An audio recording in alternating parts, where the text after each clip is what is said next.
আসসালামু আলাইকুম সবাইকে। আজকে আমি দেখাবো কিভাবে কাঁচা কলা দিয়ে কাবাব বানানো যায়। আর যেই কাবাবটা ছোট বড় সবাই খেতে পারবে।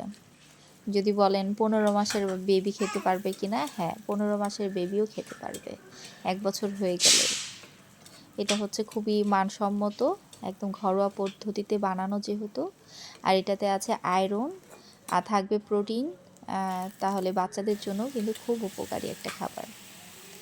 তো প্রসেসটা হচ্ছে প্রথমেই আমি পেঁয়াজটা বেরেস্তা করেছি শুকনো লঙ্কা দিয়ে, যাতে পেঁয়াজ বেরেস্তাটা যে ফ্লেভারটা সেটা কাবাবে স্ট্রংলি পাওয়া যায়, এই জন্য আর কি। তো মুরগির যে গোস্তগুলো সেগুলো কিন্তু একটু বড় বড় টুকরা করে রান্না করে নিচ্ছি। আর ওইটাতে দিচ্ছি আদা রসুন, তোমার মুরগির মাংস যে যে মশলা লাগে সেগুলো সবগুলোই অ্যাড করেছি। সাথে কিন্তু লবণ দিয়েছি, যেটার কারণে কাবাবে কিন্তু এক্সট্রাভাবে আর দেওয়া লাগে নাই। মাংসর ভিতরে যে লবণটা সেটাই কিন্তু এটার সাথে মিক্সড হয়েছে। এদিকে কিন্তু আমার মুরগির যে রান্নাটা সেটা কিন্তু হয়ে গেছে। যে আমার রান্নাটা এদিকে মুরগিটা রান্না শেষ হয়ে গেছে। তো আমি এখানে যেটা করব, সুন্দরভাবে মানে মিক্সড করে রাখা যে কাঁচা কলাটা সেটার ভিতরে 2টা ডিম দিচ্ছি। এই ডিমটা দিলে যেটা হবে, কাবাবটা যখন ভাজবো তখন কাবাবটা ভেঙে ভেঙে যাবে না, যেহেতু কলাটা একটু নরম একটা জিনিস, এই জন্য আর কি 2টা ডিম দিচ্ছি যাতে সুন্দরভাবে দেখবা যে কাবাবটা যখন আমি ভাজবো তখন ভাঙবে না, কিচ্ছু হবে না। তো এই যে আমার এদিকে রান্না হয়ে গেছে মুরগিটা। এবার যেটা করব, কলার সাথে মিক্সড করে দিব।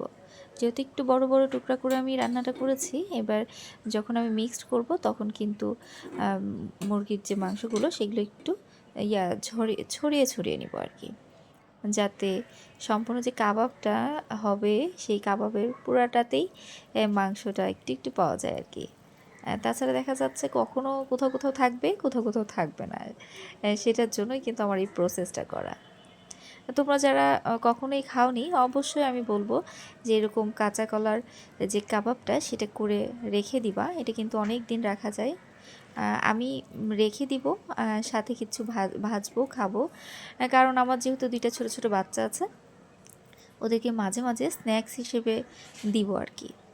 তো এখানে দেখো আমি হচ্ছে একটা বক্সে, যেহেতু আমার বানানো হয়ে গেছে, বক্সে রেখে আমি কিছুক্ষণের জন্য মানে আধা ঘন্টা 1 ঘন্টার জন্য আমি ফ্রিজে রেখে দিচ্ছি, যাতে ওইটা পরবর্তীতে যখন আমি কাবাবের ডোটা বানাবো তখন যাতে সুন্দর হয় আর কি, ভেঙে না যায়, নরম বেশি না হয়ে যায়। কারণ আমি যেহেতু কর্নফ্লাওয়ার কিচ্ছু অ্যাড করি নেই, আটা কিছু অ্যাড করি নেই, শুধুমাত্র কলা আর ডিম থাকবে এই জন্য।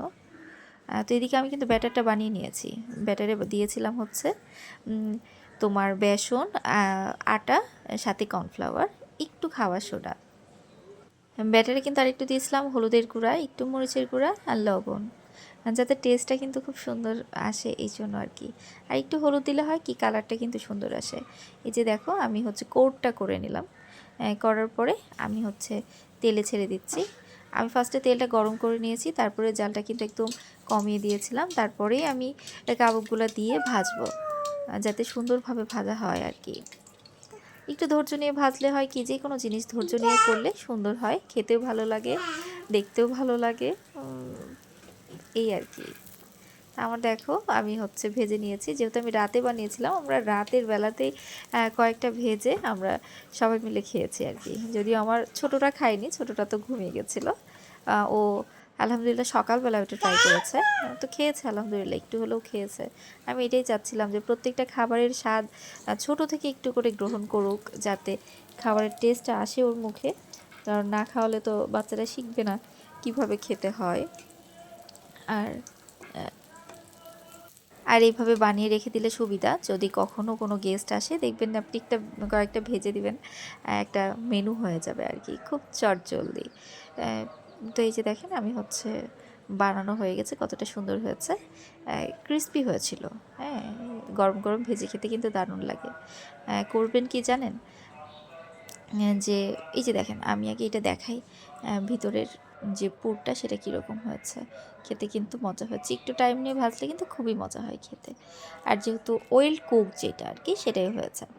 আমি হচ্ছে কিছু ফ্রোজেনের জন্য রেখে দিব, এই কারণে সবগুলো বানিয়ে বানিয়ে রেখে দিচ্ছি, একদম ডিপে রেখে দিব। আর ডিপে কিছুক্ষণের জন্য না, এটা যদি 1-2 ঘন্টা রাখা যায় ডিপে, তখন কিন্তু শক্ত হয়ে যায়। তারপরে যেটা করবেন সেটা হচ্ছে একটা পলিথিনে হোক, একটা জিপার প্যাকেটে হোক, অথবা একটা বক্সে হোক, রেখে ডিপে রেখে দেবেন। খেতে কিন্তু দারুণ হয়। জাস্ট কোডিংটা যে ইয়াটা করবেন, ব্যাটারটা সেটা বানাবেন, ডুবাবেন, আর হচ্ছে ভেজে গরম গরম পরিবেশন করবেন, খুব মজা লাগে।